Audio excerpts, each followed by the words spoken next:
You recently had attended a workshop in California at a large corporation that the topic was self-management. And I wonder if you could tell us what you learned there and how that might relate to systemic constellations and that kind of thinking. Mm-hmm. So what actually got me down to this is the Self-Management Institute in California, and it's actually Morningstar Tomato Packing. So if you're eating pizza in the United States that has tomato sauce on it, it's probably their tomato sauce. They're one of the largest tomato packing companies in the world, and they're entirely self-managed. So I got very curious about self-management. What really got me started looking at self-management was when I was studying secure attachment, and I was taking a course with Stan Tatkin on couples therapy. And I started to look at what it takes to be securely attached. Like, what are the requirements? What are the basic things there? And I started to look at the basic things that I was seeing in this, tomato packing company, what their basic principles were. And I realized that there were similarities there. And so one of the things that I'd begun to see, the more I learned about attachment theory, the more I saw it on the floor. When people would set up constellations, I could see if there's an attachment issue, if there was trauma, early trauma, and the bonding between mother and child didn't go well. We see that it's a basic movement whether you are turning towards the parent and able to receive from them, or whether you need to or had to or chose to turn away. And this is a basic movement, turning towards life or turning away from life. So we see this on the floor, and then as I began to understand attachment theory, I was going, oh, this is the same story.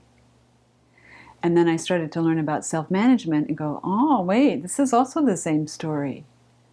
So the things that I've really kind of generalized is that when our relationship with our parent is good enough, there's good enough attunement to our needs, good enough response to our needs, good enough reflection of what we're feeling.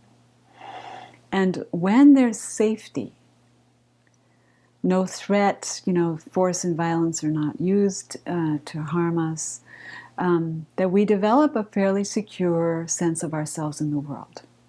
And we're free to turn towards life, because the world is a fairly safe place.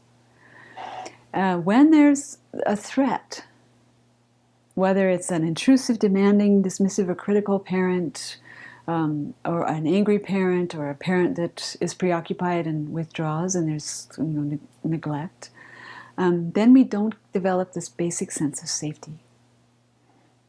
And without that basic sense of safety, part of us is always engaged in managing the stress of being in the world.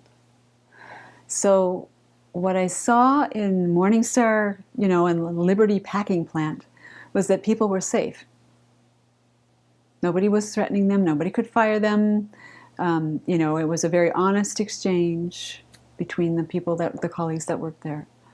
And what I've seen in attachment is safety again. And safety is what creates this fundamental turn towards life, towards receiving, towards giving and receiving in full measure.